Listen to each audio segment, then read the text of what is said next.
December 23ರಂದು ಬೆಂಗಳೂರಿನಲ್ಲಿ ರಾಷ್ಟ್ರೀಯ ರೈತ ಅಧಿವೇಶನದ ಹಿನ್ನೆಲೆ ರಾಷ್ಟ್ರೀಯ ರೈತ ಅಧಿವೇಶನ ಸಮಾವೇಶ ಪ್ರಚಾರ ಪೋಸ್ಟರ್ ಬಿಡುಗಡೆ ಮಾಡಿದೆ.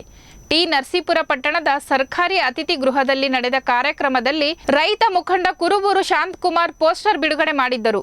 ಈ ಸಂದರ್ಭದಲ್ಲಿ ಮಾತನಾಡಿದ ಕುರುಬೂರು ಶಾಂತಕುಮಾರ್, ಡಿಸೆಂಬರ್ 23ಕ್ಕೆ ಬೆಂಗಳೂರಿನಲ್ಲಿ ರಾಷ್ಟ್ರೀಯ ರೈತ ಅಧಿವೇಶನ ಹಮ್ಮಿಕೊಂಡಿದ್ದೇವೆ. ಈ ಕಾರ್ಯಕ್ರಮಕ್ಕೆ ದೇಶದ ವಿವಿಧ ಜಿಲ್ಲೆಗಳ ರೈತರು ಆಗಮಿಸುತ್ತಾರೆ. ದೆಹಲಿಯಲ್ಲಿ ನಡೆದ ಹೋರಾಟದಲ್ಲಿ ಭಾಗಿಯಾದ ರೈತ ನಾಯಕರು ಭಾಗಿಯಾಗುತ್ತಿದ್ದು, ರೈತರ ಸಮಸ್ಯೆಗಳ ಕುರಿತು ಚರ್ಚೆ ಮಾಡಲಾಗುತ್ತಿದೆ ಎಂದು ತಿಳಿಸಿದರು. ತೀವ್ರ ಸಂಕಷ್ಟವನ್ನು ಅನುಭವಿಸ್ತಾ ಇದ್ದಾರೆ. ಬರಗಾಲದ ಬೇಗೆಯಲ್ಲಿ ಬಳಲಿದ್ದಾರೆ. ಇವತ್ತು ಸರ್ಕಾರ ರೈತರ ಸಾಲ ಮನ್ನಾವನ್ನು ಮಾಡಬೇಕು ಅಂತಕ್ಕಂಥದ್ದು ನಮ್ಮ ಹೋರಾಟ. 23ನೇ ತಾರೀಕು ಡಿಸೆಂಬರ್ ಬೆಂಗಳೂರಿನಲ್ಲಿ ರಾಷ್ಟ್ರೀಯ ರೈತ ಅಧಿವೇಶನವನ್ನು ಮಾಡ್ತಾ ಇದ್ದೀವಿ. ಈ ಅಧಿವೇಶನಕ್ಕೆ ದೇಶದ ಎಲ್ಲ ರಾಜ್ಯಗಳಿಂದ ರೈತ ಮುಖಂಡರು ಭಾಗವಹಿಸ್ತಾ ಇದ್ದಾರೆ. ದೆಹಲಿನಲ್ಲಿ ಹೋರಾಟ ಮಾಡಿದಂಥ ಸಂಯುಕ್ತ ಕಿಸಾನ್ ಮೋರ್ಚಾ ರಾಜಕೀಯೇತರ ಸಂಘಟನೆಯ ಮುಖ್ಯಸ್ಥರುಗಳು ಈ ಒಂದು ಸಮಾವೇಶಕ್ಕೆ ಭಾಗಿಗಳಾಗ್ತಾ ಇದ್ದಾರೆ. ರಾಜ್ಯದ ಉದ್ದಗಲಕ್ಕಿರ್ತಕ್ಕಂಥ ರೈತರು ಸಾಲ ಮನ್ನಾ ಒತ್ತಾಯ ಮಾಡಲಿಕ್ಕಾಗಿ ಬೆಂಗಳೂರು ನಗರಕ್ಕೆ ಬರಬೇಕು, ಸ್ವಯಂ ಪ್ರೇರಿತರಾಗಿ ಬರಬೇಕು, ಸ್ವಾವಲಂಬಿಗಳಾಗಿ ಸ್ವಾಭಿಮಾನಿಗಳಾಗಿ ಬರಬೇಕು ಅಂತ ನಾನು ಮನವಿಯನ್ನು ಮಾಡ್ತಾಯಿದ್ದೀನಿ.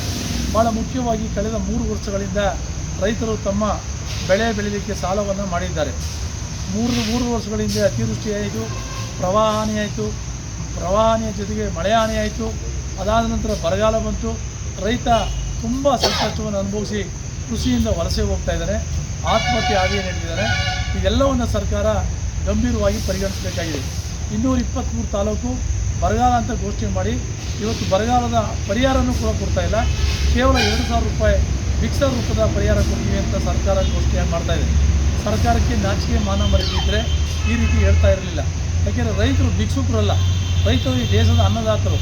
ದೇಶದ ಬೆನ್ನೆಲುಬನ್ನು ಮುರಿಯುವಂಥ ಕೆಲಸವನ್ನು ಸರ್ಕಾರಗಳು ಮಾಡ್ತಾ ಇದೆ. ಆ ಹಿನ್ನೆಲೆಯಲ್ಲಿ ರೈತರು ಜಾಗೃತರಾಗಿ ಸ್ವಯಂ ಪ್ರೇರಿತರಾಗಿ ನಾವು ಯಾರು ಗುಲಾಮರೂ ಅಲ್ಲ, ನಾವು ಯಾರಿಂದ ಭಿಕ್ಷೆಯನ್ನು ಕೇಳೋದಿಲ್ಲ ಅನ್ನುವಂಥ ಎಚ್ಚರಿಕೆಯನ್ನು ಕೊಡಬೇಕಾಗಿದೆ. ಅದಕ್ಕಾಗಿ ಬೆಂಗಳೂರು ನಗರಕ್ಕೆ ಸಾವಿರಾರು ಸಂಖ್ಯೆಯಲ್ಲಿ ಸ್ವಯಂ ಪ್ರೇರಿತರಾಗಿ ಬನ್ನಿ ಅಂತ ನಾನು ಮನವಿಯನ್ನು ಮಾಡ್ತಾಯಿದ್ದೇನೆ. ನಾನು ಕೂಡ ಭಾಳಷ್ಟು ವರ್ಷಗಳಿಂದ ಹೋರಾಟ ಮಾಡ್ತಾಯಿದ್ದೇನೆ. ರೈತರ ಬದುಕು ದಿನೇ ದಿನೇ ಹಾಳಾಗ್ತಾ ಇದೆ.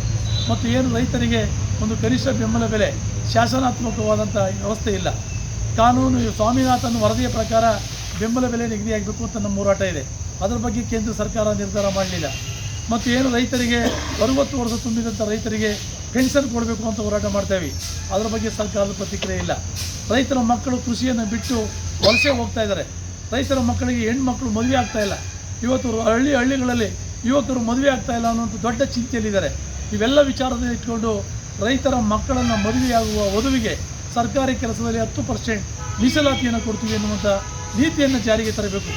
ಮತ್ತು ವಿದ್ಯುತ್ ಖಾಸಗೀಕರಣವನ್ನು ಮಾಡಿ ಕೃಷಿ ಪಂಪ್ಸೆಟ್ಗಳಿಗೆ ಏನು ಮೀಟರ್ ಅಳವಡಿಸಿ ರೈತರಿಂದ ಹಣವನ್ನು ಕೂಲಿಗೆ ಮಾಡಲಿಕ್ಕೆ ಹೊರಟಿದ್ದಾರೆ.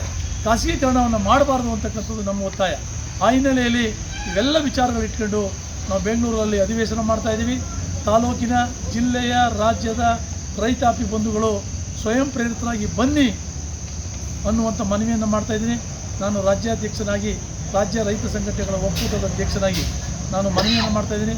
ನಾನು ಕುರುಬೂರು ಶಾಂತಕುಮಾರ್ ನಮ್ಮ ರೈತ ಮುಖಂಡರ ಸಭೆಯನ್ನು ಮಾಡಿ ಇದು ಆಂದೋಲನದ ರೂಪದಲ್ಲಿ ಹಳ್ಳಿಗಳಿಗೆ ಮುಟ್ಟಬೇಕು, ರೈತಾಪಿ ಜನರಿಗೆ ಮುಟ್ಟಬೇಕು.